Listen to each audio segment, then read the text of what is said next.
महाराज कंजूस और मंत्री ज्ञान अधूरे विदेश घूमने गए। वहाँ एक जादूगर ने उन्हें करामाती शीशा दिखाया। महाराज, क्या आप इस शीशे से बल्ब की लाइट देख सकते हैं? हाँ बिल्कुल। जादूगर ने शीशे को घुमाना चालू किया। और अब तो कुछ नहीं दिख रहा। कहीं बल्ब तो बंद नहीं कर दिया? लेकिन महाराज ने दूसरी तरफ से देखा तो बल्ब अभी भी जल रहा था। ज्ञान अधूरे, क्या तुम्हें लाइट दिख रही है? नहीं महाराज, लेकिन मुझे तो तुम यहाँ से दिख रहे हो। मतलब शीशे के एक तरफ से सब दिखता है लेकिन दूसरी तरफ से नहीं। ये सब देख महाराज के मन में एक प्लान आया। इसे हम अपने कमरे की खिड़की में लगाएंगे। बाहर से कोई भी अंदर नहीं देख पाएगा, पर हमें बाहर का सब दिखेगा। मजा आएगा। लेकिन महाराज, एक चीज का ध्यान रखना, करामाती शीशे को इस बल्ब के साथ ही इस्तेमाल करना, इसके बिना नहीं। महाराज करामाती शीशा और बल्ब ले आए, पर कमरे में केवल शीशा ही लगवाया। ये बल्ब तो बिल्कुल अच्छा नहीं दिख रहा। इससे कहीं सुंदर तो हमारा झूमर है। अब मिलेगी फुल प्राइवेसी। महाराज रिलैक्स हो ही रहे थे कि उन्होंने देखा कि लोग उनको शीशे से देख के हंस रहे थे। महाराज,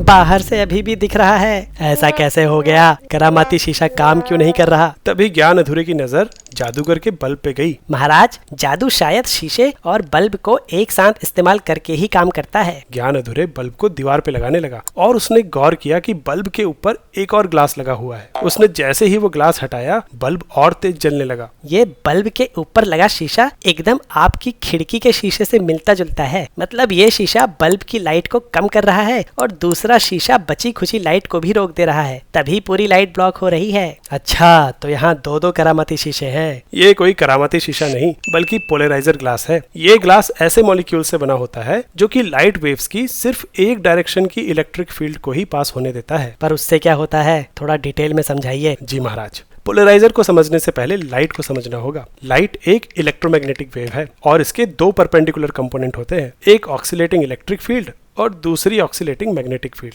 इन दोनों में से इलेक्ट्रिक फील्ड का मैग्नीट्यूड मैग्नेटिक फील्ड से कई गुना ज्यादा होता है। इसलिए जब लाइट कुछ मॉलिक्यूल से गुजरती है तो उसकी electric field negatively charged electron cloud से इंटरेक्ट करती है। मतलब ये changing electric field electron cloud को वाइब्रेट करेगी, जिसकी वजह से लाइट की एनर्जी एटम्स और मॉलिक्यूल्स की वाइब्रेशनल एनर्जी में बदल जाएगी और लाइट एब्जॉर्ब होके ब्लॉक हो जाएगी। फिर तो पूरी लाइट ब्लॉक हो जानी चाहिए। ऐसा इसलिए नहीं होता क्योंकि पोलराइजर मॉलिक्यूल्स के इलेक्ट्रॉन क्लाउड एक ही डायरेक्शन में वाइब्रेट कर सकते हैं। पोलराइजर मॉलिक्यूल में कई एटम्स एक लाइन में जुड़े होते हैं और इन मॉलिक्यूल्स के बीच में गैप होता है। मतलब यहाँ इलेक्ट्रॉन क्लाउड नहीं होता, जिसकी वजह से पोलराइजर के मॉलिक्यूल्स पैरेलल वायर्स की तरह बिहेव करते हैं। मतलब कि इलेक्ट्रॉन्स अब इन मॉलिक्यूलर वायर्स की डायरेक्शन में ज्यादा वाइब्रेट कर सकते हैं, लेकिन इनके परपेंडिकुलर नहीं। अब मान लो कि एक ऑक्सीलेटिंग इलेक्ट्रिक फील्ड इस मॉलिक्यूल के पैरेलल है, तो ये फील्ड इलेक्ट्रॉन को आगे पीछे वाइब्रेट करके अपनी एनर्जी लूज कर देगी। लेकिन अगर ये इलेक्ट्रिक फील्ड मॉलिक्यूल्स के परपेंडिकुलर है तो वो इलेक्ट्रॉन्स के साथ ज्यादा इंटरेक्ट नहीं करेगी और सीधा पास हो जाएगी। जिस डायरेक्शन या एक्सिस पे लाइट पास हो जाती है उसे पोलराइजर का ट्रांसमिशन एक्सिस बोलते हैं। अगर इलेक्ट्रिक फील्ड किसी एंगल पे हुई तो इलेक्ट्रिक फील्ड का एक कंपोनेंट इलेक्ट्रॉन्स को वाइब्रेट करके एब्जॉर्ब हो जाएगा, लेकिन दूसरा कंपोनेंट जो कि ट्रांसमिशन एक्सिस के पैरेलल है इलेक्ट्रॉन्स से इंटरेक्ट नहीं करेगा और पास हो जाएगा। अगर थोड़ी मैथ इस्तेमाल करें तो हम पोलराइज्ड लाइट की इंटेंसिटी भी निकाल सकते हैं। और देखते हैं कैसे। इस तरफ से अनपोलराइज्ड लाइट आ रही है, मतलब हर लाइट वेव की इलेक्ट्रिक फील्ड अलग अलग डायरेक्शन में वाइब्रेट कर रही है, लेकिन यूनिफॉर्मली 0 से लेकर 2π तक। और लाइट की रोशनी यानी इंटेंसिटी इलेक्ट्रिक फील्ड के एम्पलीट्यूड के स्क्वायर पे डिपेंड करती है। अगर एक वेव का एम्पलीट्यूड E0 है तो उसकी इंटेंसिटी E0 स्क्वायर के प्रोपोर्शनल होगी। अब अनपोलराइज्ड लाइट में हर डायरेक्शन से ऐसे ही वेव्स आ रही हैं, तो कंबाइंड इंटेंसिटी के लिए इसको 0 से 2π तक इंटीग्रेट कर देते हैं। अनपोलराइज्ड लाइट की कुल इंटेंसिटी आ गई 2π E0 स्क्वायर। लेकिन इस तरफ हर इलेक्ट्रिक फील्ड का E cos थीटा कंपोनेंट ही आ रहा है, तो उसकी इंटेंसिटी होगी